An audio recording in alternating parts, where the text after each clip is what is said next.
Good evening. Good evening. Our countdown thing goes 3, 2, 1, go. Does it always do that? I don't know. That's a good question. I noticed it tonight for the first time, so Yeah. I feel like maybe it didn't. But anyway, we use a particular platform to put us both on Facebook and YouTube simultaneously. Yes. And forgive me while I pretend, I don't pretend that there's not a third eye in the room with the camera. What do they call it? The fourth wall or whatever? The camera is the fourth wall. Oh, I don't know. I haven't heard that. Anyway, because you're not supposed to break the fourth wall. Anyway, good evening, Bethany. How are you? Bethany. And that's us on Restream and Susan. Susan. Hello. So we are back on the couch, and I am without guitar. And however, I have a much more lovely assistant tonight. Nice. Thanks. Hopefully. So, and we are nearing the end, if not at the end, of our Think Differently series, where we really want to show that think differently is more than just a clever way to say change your mind. Yeah. But that the mind is full of like countless thought processes, all of which have different functions, and not all of them are designed to help us change. Mm-hmm. Or at least not change in the terms of like growth and spiritual development. They can help us change. Yeah. Might help you pass a test. Mm-hmm. Might help you change into being angry. Might help you change into being more disconnected. Yeah. So there's all kinds of ways that thought processes help us change. But when it comes to really helping people like become the person they're created to be, then I think that we really focus on the kind of thought process, therefore the kind of communication that helps people really shift their hearts as well as their minds. And so perfect. Bethany's at football practice. Say right? hi to everybody real quick. Yeah. So Claire and Jim and Barbara and Claire, thank you, Polly. Jim, I don't know if you're typing autocorrect. So my name gets autocorrect to Holly all the time. And so hi Betty, and then Margie and Miss Belinda. Glad y'all are here tonight. I saw several of you guys shared my post on the Think Differently Academy. So thank you guys for doing that. Yeah. We're super excited about all the stuff that's happening. Some of you guys are aware that we're just past halfway through training and certification. Yeah. Or at least halfway through training. What do you think about that? Yeah. I don't know if we're supposed to. We can. We can. It'll be up this week. It's up. So we've talked a little bit about one of the things we're excited about is we're launching some events.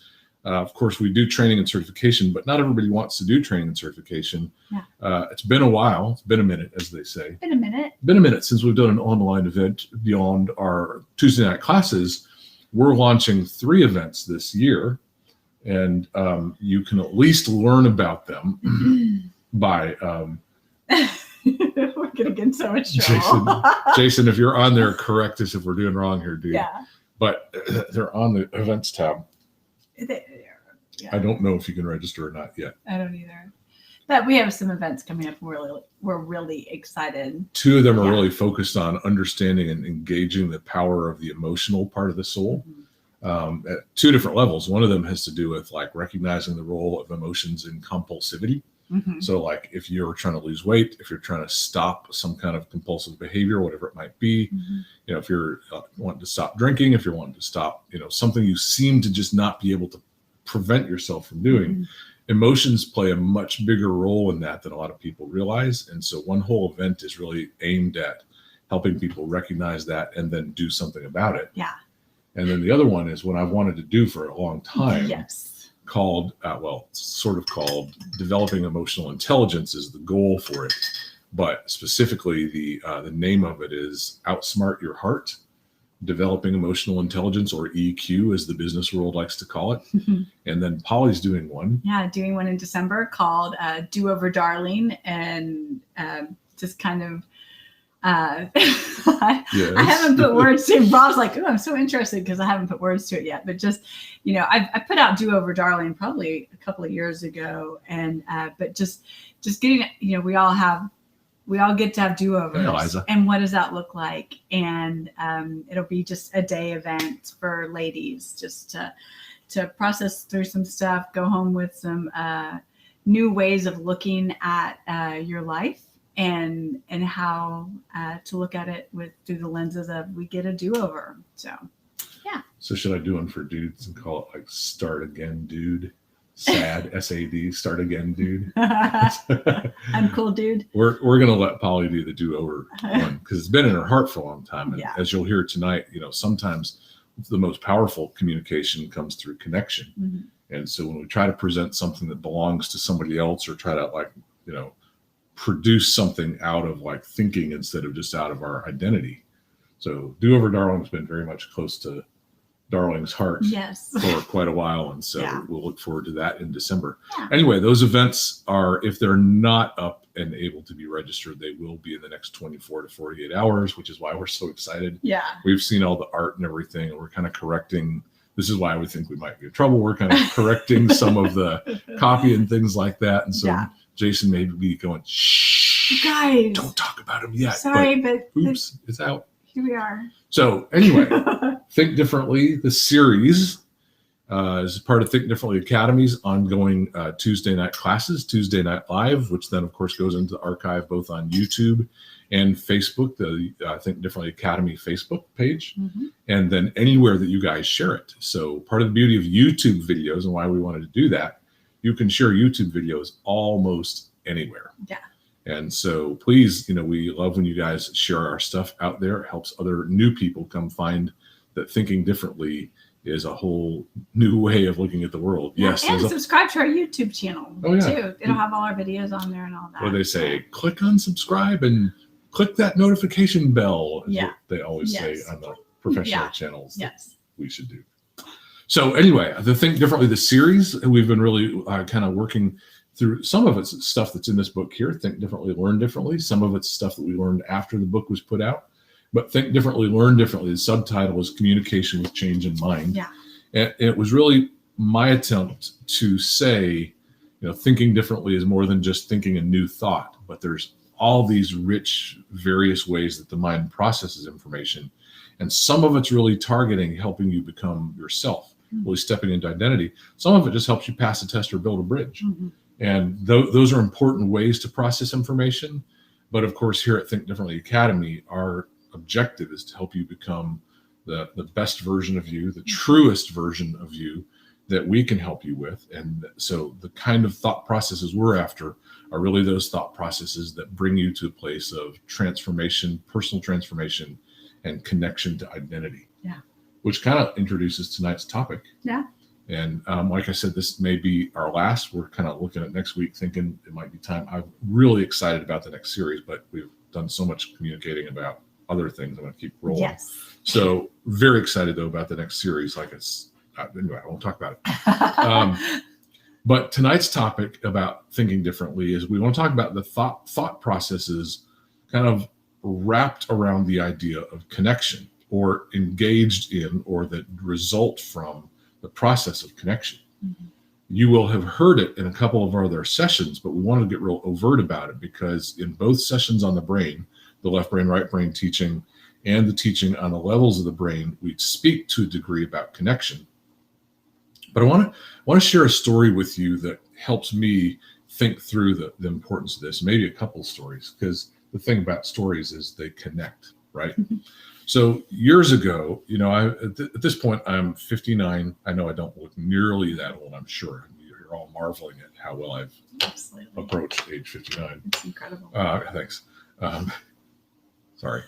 Years ago, I had not done like much public speaking beyond like a Sunday school class, 70 to 100 people in a Sunday school class, kind of the most really I'd done. And I was invited to speak in a Sunday morning church service, a church that had 2 services, and the audience was anywhere from 800 to 12 to 1,400. Both services were quite, crowded, and crowded meant in their auditorium 8 to 1,200 people, sometimes more. And so I was about to speak to like 10 times the largest group I'd ever spoken to, and as I often teach, the number one fear in the United States of America is public speaking. And I'm no exception to that. At that point in time, as much as I kind of desired those opportunities to help people at that level, I also was like,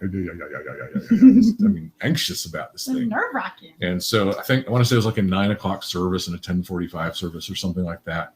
And so I picked something. I really kind of honed it down to what I thought would fit the amount of time allotted for a sermon, and felt like I knew it well. Felt like it was coming from my heart. But I got up, and I don't know if you've ever done this, but like I felt like every word that I spoke was like a giant piece of chewing gum, and I just felt like I bombed. And in all fairness, I know I delivered the content, but I felt like I stumbled. I felt like I stuttered. I felt like I felt so disjointed. Yeah. And I was like kind of standing there, just kind of delivering. And I felt the anxiety. And people came up and said how good they thought it was, but I was like, thanks, you're kind, and thanks for your grace, et cetera, et cetera. And so here's what's happening. The second service starts, and in my mind, I'm thinking, wow, I need to do better. That's so helpful. Right. Yeah. Because all the things that I was thinking in the first service, I just started thinking them at a much higher level, or much more intense level. Yeah. So I'm thinking to myself, worship's going on all around me. I'm going, all right, you guys worship. I've got to I'm going through my thoughts. I'm figuring it all out. I'm like, how am I going to do better this time? Doing all the, kind of typical. And I heard the Lord like kind of interrupt me and say to me this: next service, when you get up there, take a minute before you even open your mouth and look around the room and look at the people and look at them as people that I died for. Look at them as people that I love. Look at them as people who I love so much that I came to earth and died for them. Just take a minute of silence to just look. And I felt the relief of that. I felt the sense of, oh, I'm really like churning my mind, trying to produce an outcome that doesn't generally come from churning. And he gave me what was a simple step. And part of what he gave me was himself. In that moment, he gave me his voice, which is him. Yeah. But the other thing that happened is he gave me a new way of seeing. Yeah. Right. I got up before and saw them all as people who were evaluating me as a speaker. True or not, my eyes saw people who might think I'm good, might think I'm bad, might think I'm terrible, might think I'm amazing. I'm evaluating myself through 1,200 people's eyes, which is never a good thing. No. And the reverse of that was instead, look at them through God's eyes, as I'm there to see them as somebody that Jesus loved. So I literally, the music ends, whatever the rhythm was that I was supposed to like walk up onto the stage and turn around and face a big sea of human faces. And I got up there and I started looking at people. Some of them I knew well, like I'd known for years. Others I'd never seen their faces before. But like I can even feel it thinking about it now. Like internally, I connected to the Spirit of God inside of me. I connected to my own compassion, and I connected to the people in front of me in a way that allowed me not to fear their evaluation, but rather to see their need and to see their position in God's mind and heart. Yeah. Everything changed. I taught the same content, but I felt like juice on it. That's my way of saying it. I felt like the Spirit was in it and on it and around it. I felt calm and potent at the same time. Yeah. And to me, the difference was, if I could use tonight's word, the difference was I stepped into something called connection. And in connection, everything else changed. Now, we've talked about that in terms of left brain versus right brain. Remember, the right brain is the first part of the brain to develop. And for 18 months, it develops, it learns, but not the way the left brain learns. It's not memorizing data and categorizing analyzed information. The right brain is experiencing attachment and connection. And that is a method of learning. And that method never goes away. It just sometimes gets pushed aside by the left brain that's going, learning is data collection. But the right brain still says, no, learning is knowing you and knowing me. So I'll share another story. I have a story I want to share too. You want to go next? Yeah, I can go next. Yeah, go next. Yeah. So, several years ago, I had started a ministry reaching out to women in the sex industry. And I would train teams of people to go with us. And we would go into the strip clubs and just love on the women right where they are. And each time we would go in, we would connect with every person besides the men that were in the clubs. We would connect with the door people, the what do you call them, security, then with the lady at the front desk, and then with the manager, and then we would get back to the room, the dressing room, and connect with the house mom, and then with the ladies in the dressing room. And you know, it's a highly stressful situation going into those clubs, and you know, you can feel the oppression and things like that. And every time we would go in, it was always about the power of connection, and always about loving, because we get to be a powerful light in the kingdom of darkness. And every time we got to have a front row seat with each woman that we got to give a gift to, you know, we went in and connected just to them with a gift, and we're just so glad to see you, and you know, we'd love to see you again, but just know that we love you here. And I remember one time we came into a club, and this woman ran up to us and said, we would always get DJ shout outs, like they called us the church ladies, which cracks me up. I don't think of you as the church lady. No, we didn't go in. If a lady wanted us to pray with her, we would, but we weren't going in there saving. We weren't preaching the gospel, because we were the gospel. We were, you know, we were just in there loving these women. And but this woman ran up to us and said, "Oh my gosh, we are cherished. We are cherished." I was like, "Yes." And she said, "Thank you so much, because we had a group of women come in a couple of weeks ago telling us we were going to hell for what we were doing." So they're in there preaching the gospel too, but a gospel that lacks true connection. Yeah. And our heart was to sit in front of a woman and let her know that she was seen. And some of them would cover up, and we'd be like, "Girl, we have those too," you know. And when they realized we were not there to judge, we were there to love. And always asking God, how do you see her? And how can we love her in the best way when we only have, like, you know, maybe 12 minutes to even be in the dressing room the whole time. And so the power of connection changes hearts. And then women would come and taste and see to our groups if they wanted to. But it was always an invitation of love, and it started with connection. Yeah. You guys here, you know, part of what we've talked about so far is that in the expression of communication, in the expression of thought, connection is such a crucial element of making sure that what you have to say reaches the people's hearts that you're trying to reach. Mm-hmm.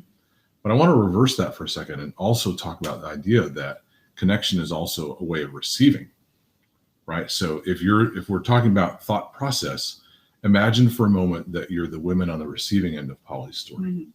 And what they've had before is just kind of this bludgeon of, you know, and so then what they hear from the previous church people was not connection. They heard condemnation, and they heard, you know, criticism and all that. And so they've shut their mind.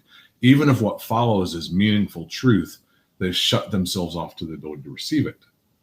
So what happens if we as listeners, what happens if we as thinkers, what happens if we as readers or viewers start with the idea of prove it to me before I let you in?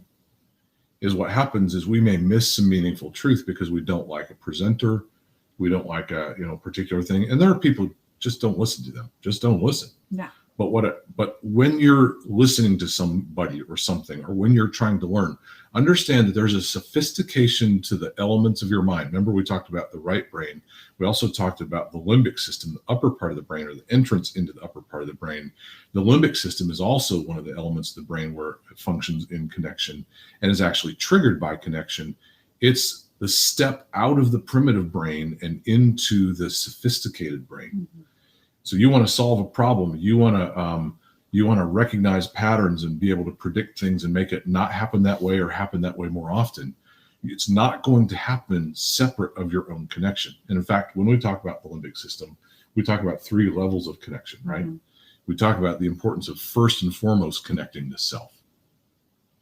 So when we talk about learning through connection, we're not just talking about a speaker whose job is to connect to his audience or her audience, but we're talking about you as a learner, as a thinker, as a problem solver, as somebody in relationships where you want things to improve.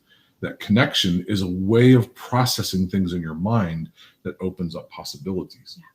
Connection is a way that allows you to move into both abstraction and solution thinking that the bottom half of your brain's simply not capable of. So the other story I was going to share, this could actually be 10 different families, but I'm going to kind of pick like what I would call an amalgam of several different families together. But a family walks in the door, they've got, their teenage child who has just admitted to them that they've got whether a drug problem or porn problem or something, and both parents are concerned, and everyone's sitting kind of equidistant around the room. I remember a couple conversations like this one where I say, let's pick porn as an example. I say, the issue that your child has admitted to may be pornography in terms of the behavior, but underlying pornography use is almost never sex and sexual expression. It's almost always some other significant emotional need that people use pornography as a way to try to illegitimately meet a legitimate emotional need. And the family says, what do you mean a legitimate need? And I say, first and foremost, at the basis of it all is the need for connection. So, when you guys talk about this, are you giving your child input about how they ought to change their behavior? Or are you taking the moment to connect to them and find out who they are and what they're experiencing before you tell them what to do differently? Mm-hmm. And in 8 out of 10 of these conversations, the feedback I get in that moment is generally something like this. Connection? What do you mean connection? And it's in those conversations where I use that word that I started realizing the difficulty of defining connection. Yeah. In fact, I defined it for most families less as a specific definition, more as something to fall into when we stop fighting against it. Yeah. So I'll take one of the parents, whichever one I feel like is the one that the child most needs to make a connection with. And I'll say, you guys turn and face each other and just look each other in the eyes for a minute. And I said, when you do that at first, especially if you don't look away, when you do that at first, you're going to find yourself feeling uncomfortable. Mm-hmm. That discomfort is the natural ways that we've all learned to fight against disconnection because it makes us vulnerable and it makes us uncomfortable. Mm-hmm. But I want you to stay in eye contact while that discomfort surfaces. And I'm going to tell you, it's likely that in the next 3 minutes, that discomfort will subside and you'll start to feel something different happen between you and that child. Yeah. So they do. And they get nervous and they laugh and they hide, all the stuff that you do when you make eye contact and wish you didn't, or don't know what to do with the eye contact. Mm-hmm. But then the anxiety subsides and something shifts and you see your child's eyes and you see behind their eyes, or you see them seeing you as a person, and something happens in the air between you that feels both vulnerable and wonderful at the same time.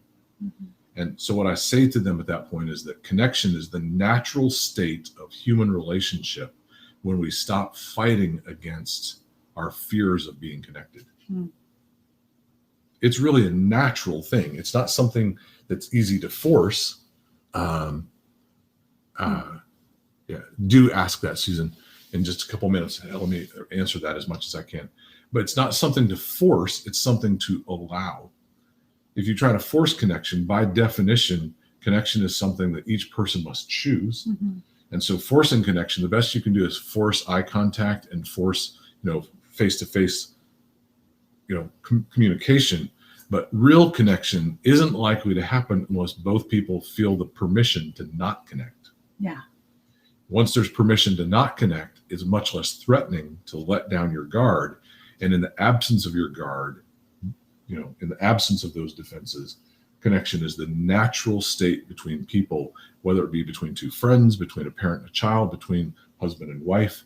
The natural state of two humans in contact with each other is connection.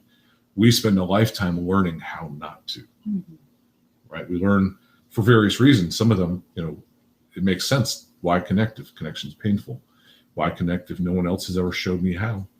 Why connect, and on and on. There's all these reasons why we grow up in a world where connection is foreign to us, and yet it is a most natural state for us, starting with connection to self. Again, a natural state. But what happens is when we feel uncomfortable, when we feel pain, when we feel shame, we disconnect from self. And in that state, we prohibit any other connection that might follow, whether connecting to a spouse or connecting to God. It's impossible to connect to anyone else when you're disconnected from yourself. Keep in mind, connection puts you in the most sophisticated part of your brain and the most capable part of your brain, whereas disconnection is likely to keep you in the least sophisticated, the least capable part of your brain. And so when we disconnect from self, Beth, I'm glad you spoke up about that. When we disconnect from self, what I'm going to tell you is that we begin the process that started in the Garden of Eden, where Adam and Eve were wandering and God came and said, "Where are you?" And he's not saying geographically where you're located. He's probably even looking at them and wondering, hey, if you look inside, can you still find yourself? Are you disconnected from you, Adam? Are you disconnected from you, Eve? Because if you're disconnected from you, this next conversation isn't likely to happen, much less go well. Yeah. So let me answer the cultural question. Each culture has figured out the best way to manage the fear of disconnection. Every culture. So a basic human need is attachment.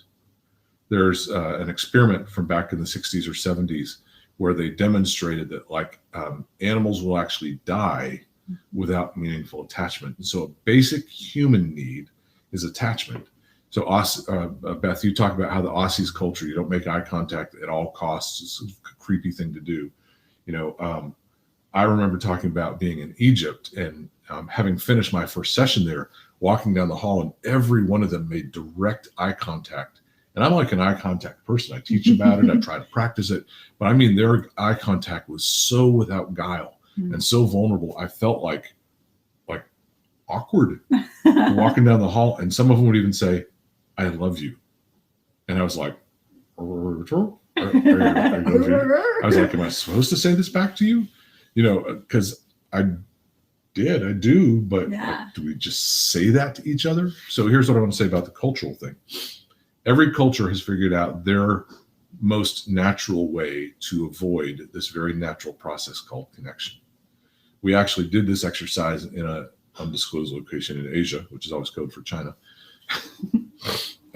which is a place, again, where not much eye contact or avoiding eye contact, especially between males, two males looking at each other, two females.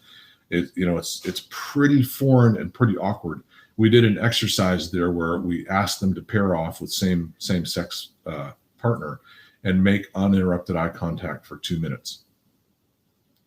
We've done this in a lot of locations, a lot of cultures.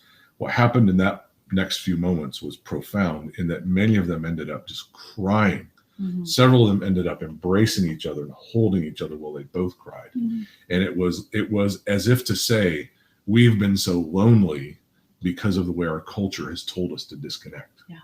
So a lot of cultures have a variety of ways to say disconnect, but a basic human need, not an American need, not an Australian need, not a Chinese need, but a basic human need is connection. And part of it is because of what it does inside our brain. It moves us into some of those potent and most sophisticated thought processes. So we teach this as a part of not only how to be a helper, but we teach this as how to be a thinker. Don't just. Our dog is wanting to connect, by the way. She's over here asking if she can come up. Come on. There you go. Good girl. Yeah. Anyway, she's now here ready to connect. So what I want to make sure you hear is that it's not just about an expressive communicator, But for you as a receptive communicator, when you're listening to your spouse, when you're listening to your children, to a friend, even to a speaker, even if it's not natural to either of you, try it next time and just make some eye contact. Here's let me just use this as an illustration. Often in marriage counseling, men and women have this struggle of the wife says something like this: he just always wants to fix the problem. And he says, well, but I know how. And she says, but he doesn't want to listen to me. He just wants to fix the problem. And there's a whole video about that called It's Not About the Nail. It's hilarious, but it's a common thing in marriage counseling. But here's the way I've come to help people understand it. Sometimes it's a woman who does it that way. And what I've tried to say to help people understand it is, you who want to solve the problem, husband, or if it's the woman, you who want to solve the problem, try solving the right problem first before you try to solve the problem that's being talked about. What if the actual problem that's present in the room is disconnection? And by immediately moving to try to solve the issue that's being talked about, you make it clear that you're not connected to your partner. There's a much larger problem than whatever the issue is that's being talked about. Solve the problem of disconnection before you even ask if they're interested in having the other problem solved. It's why the woman or the man says, I just want you to hear me. To which the other person often says, but I know how to solve this problem. And the problem with that is they may know how to solve the problem being discussed, but they don't even recognize the problem of disconnection. Connect to your partner. Resolution takes on a whole different meaning. So what do we got here? So Jim said, eye contact is absolutely mandatory in the deaf community. I focus on the lips. I'm just now learning that it's safe to look at the eyes, but it's still not easy for me. Bilaterally hearing impaired. Thank you. Such a crucial thing, because eye contact, and there's actually I did a brief study of that through the Gospels. There's a number of different times. Probably the most well known is the one when the rich young ruler comes up to Jesus and says, "What must I do to be saved?" Many people think that what happens next is Jesus told him, sell what you have and follow me. But that's not what happened next. If you read the account, I believe in the book of Mark, what it says happened next, it says Jesus looked at him and loved him.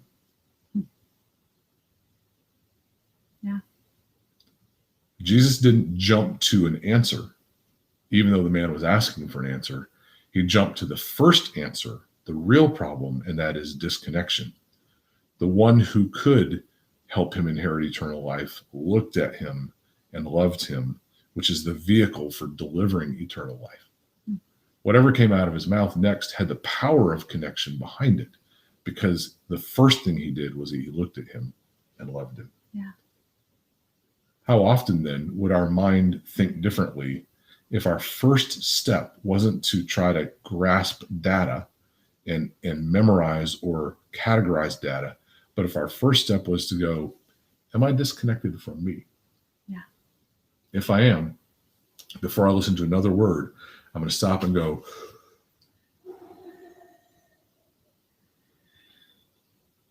where am I today? Polly and I do, these days, we do a weekly check-in with each other. And a lot of times the very first thing we talk about is like, how are you feeling about this check-in? Like, I feel good about it. I feel nervous about it. It's like, before we dive into topic, we check with each other, or we connect to self and go, here's what's going on inside of me about this. Here's what's going on inside of me about this. Now that we've connected to self, we can connect to each other. But then when we connect to each other in that place of connection, we're really ready to not just hear words and information, but to hear the person and to process in a way that not only comes from connection, but also leads to connection. And so understand that your brain changes, the part of your brain you function changes when you take the time to, first of all, connect to yourself. Secondly, connect to the person or persons that you're listening to. Let's see, what did Claire say? I keep making it go Yeah, away. you can't do that. What do you think it means when one doesn't never make eye contact? Claire, a great question. It can mean a number of things. Often, as was said earlier by Susan, there's a cultural thing where people simply have been demonstrated their whole life that eye contact is inappropriate. Eye contact is a violation of a social mores. And so sometimes it simply means that. Other times, if it's not as much a cultural kind of mandate, it often means either the person feels shame or like insecure. Yeah, insecure. Yeah. Or maybe they know that like there's something that they're either about to say or should say that they don't really want to say. And so avoidance of eye contact usually means an avoidance of connection. It just, you don't always know where it comes from. It can be trauma and feeling unsafe, and maybe not necessarily with you, but it can be things that they've experienced in the past that have kept them from making eye contact. Yeah. But it is information. Like we always say, everything is communication. And so one of the things I often say when I'm working with people and really working at kind of those deeper levels of connection, if we're making eye contact and they keep looking away, the question I ask is, are you afraid of what I'll see or are you afraid of what you'll see? Yeah. A lot of times people are afraid that they're going to see disapproval. You know, they're afraid that they'll see in someone else's eyes a disapproval of them. It's a really strange thing, like I started out. So often we're evaluating ourselves through our fear of how other people are evaluating us. Yeah. That's called people pleasing, by the way, and it's poison. I've heard. Yeah, I've heard too. I've heard. Well, I've worked with several clients who've struggled. No, I've known a couple people like that, and maybe me for a lot of years. So anyway, it's interesting because like I was raised like you make eye contact. It was out of respect and out of almost not fear, but like you better make eye contact when that person is looking at you. You've got to pay attention, and even if you don't want to, you were supposed to. And so in that retrospect, eye contact was not about connection. It was about obedience. Yeah. But when you start learning what eye contact can really do when it takes off the lens of obedience and has the walls where you can actually connect, then it changes things. Yeah. Beth and Bethany have both made a couple important points. Sometimes eye contact is a struggle because of physiological issues. Beth is talking about people that have vision problems, and she says one of her eyes turns outward. Sometimes it is literally difficult to see. I know that I often like take my glasses off when I'm sitting across from somebody and I'm trying to like help them because I read better. I read their person better without my glasses. So but the vision problems can make eye contact feel like a threat. Yeah. You know, if things are blurry and I can't really see, and especially if there's trauma in the background, then someone really moving towards you or being, engaging you at eye contact level can feel unsafe because you can't see with clarity. Yeah. So those are all things to keep in consideration. One thing I would say, and we're kind of dancing around it, is none of it means the exact same thing across the board. No. We sometimes have talked about look left, look right, where's the future, where's the past, and some of those kind of NLP constructs. But when it comes to eye contact, there's so many different potential meanings, even within a single culture. Here's what we're really after tonight, because we've spent several weeks helping us know that thinking differently is about the rich and varied thought processes that can help us take in the world around us and process what we've taken in a completely different way. And our point tonight is that connection literally changes the way that data is processed. It actually even changes the way that data is taken in, because it allows us to take in the world around us through a different part of the brain, through a part of our heart that's not always engaged. And probably, I would say it this way, allows us a much broader set of possibilities, as opposed to separative connection. We kind of are stuck with whatever our primary expectations are. Connection allows us to partner with another person, but also to open up the richer and more sophisticated parts of our brain. Yeah.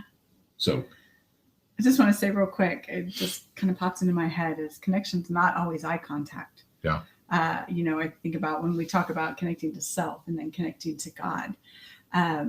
You might not have a picture where you're looking at God in his eyes, but you're connecting to the source, and you feel, sometimes feel very connected to his life. And so it is just as much as a giving, a spiritual connection, I see you. And if I were to even just close my eyes, what would it be like if we connected in that way, knowing each other are present? And so I want to think more about that. That can be touch. Yeah. Right. So let's say that you're with somebody and they're grieving, or with somebody and you can see that they're dealing with something difficult.